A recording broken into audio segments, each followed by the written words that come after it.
നമുക്കൊരു കഥ കേട്ടാലോ? പണ്ട് പണ്ട് ഒരിടത്ത് ഹൂപ്പി എന്നൊരു മിടുക്കൻ കുട്ടിയുണ്ടായിരുന്നു. ഒരു ദിവസം ഹൂപ്പി പഠനമെല്ലാം കഴിഞ്ഞിരിക്കുമ്പോൾ അച്ഛൻ ചോദിച്ചു, ഹൂപ്പി, ഇന്ന് എന്തെല്ലാം പഠിച്ചു? അച്ഛാ, ഞാൻ തവളകളുടെ ഭാഷ പഠിച്ചു. ഹൂപ്പിയുടെ അച്ഛൻ്റെ ചങ്ങാതിമാരും ആ സമയത്ത് അവിടെ ഉണ്ടായിരുന്നു. ഹൂപ്പിയുടെ മറുപടി കേട്ട് അവർ പൊട്ടിച്ചിരിച്ചു. ഹ ഹ ഹ, നിങ്ങൾ സംസാരിക്കുന്നത് തവള ഭാഷയിലാണോ? അവരുടെ കളിയാക്കൽ കേട്ട് അച്ഛന് ദേഷ്യം വന്നു. കൂട്ടുകാരുടെ മുന്നിൽ വെച്ച് ഹൂപ്പി നാണക്കേടുണ്ടാക്കിയില്ലേ? അച്ഛൻ ഹൂപ്പിയെ കാട്ടിൽ കൊണ്ടുപോയി ഉപേക്ഷിച്ചു കളഞ്ഞു.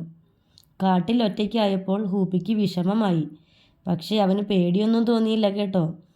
പേക്രോം പേക്രോം. പെട്ടെന്ന് അടുത്തുള്ള കുളത്തിൽ നിന്ന് തവള കരയുന്ന ശബ്ദം ഹൂപ്പി കേട്ടു. അവൻ കാതോർത്തു. രാജ്ഞിക്ക് മാറാരോഗമാണെന്നറിഞ്ഞില്ലേ? ഒരു തവള മറ്റൊരു തവളയെ നോക്കി പറയുകയാണ്. ഹൂപ്പി അടുത്തേക്ക് നീങ്ങി നിന്ന് ശ്രദ്ധിച്ചു കേട്ടു. അത് മാറാരോഗം അല്ലെന്നേ. ഈ തടാകത്തിൽ വിരിഞ്ഞു നിൽക്കുന്ന മഞ്ഞപ്പൂവിൻ്റെ വേര് അരച്ചു കുടിച്ചാൽ ആ രോഗം മാറും. അതവർക്കറിയില്ലല്ലോ. അടുത്ത തവള മറുപടിയും പറഞ്ഞു. തവള പറഞ്ഞത് കേട്ട ഹൂപ്പി വേഗം തടാകത്തിലിറങ്ങി.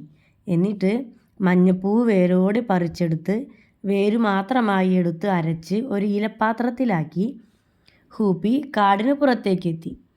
കാടിന് പുറത്തെത്തിയ ഹൂപ്പി പലരോടും വഴി ചോദിച്ച് കൊട്ടാരത്തിലെത്തി. എന്തു വേണം? കൊട്ടാരത്തിന് മുന്നിലെത്തിയ ഹൂപ്പിയോട് കാവൽക്കാർ ചോദിച്ചു. ഞാൻ രാജ്ഞിയുടെ രോഗം മാറ്റാൻ വന്നതാ. ഹ ഹ ഹ. കാവൽക്കാർ പൊട്ടിച്ചിരിച്ചു.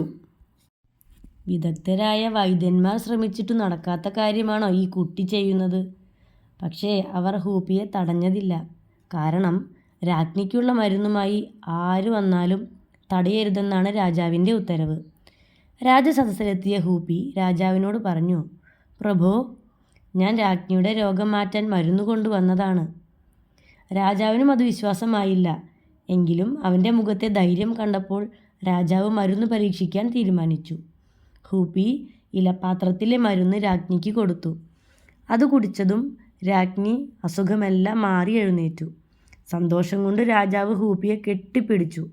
രാജാവിനും രാജ്ഞിക്കും മക്കളില്ലായിരുന്നു. അവർ ഹൂപ്പിയെ സ്വന്തം മകനായി വളർത്തി.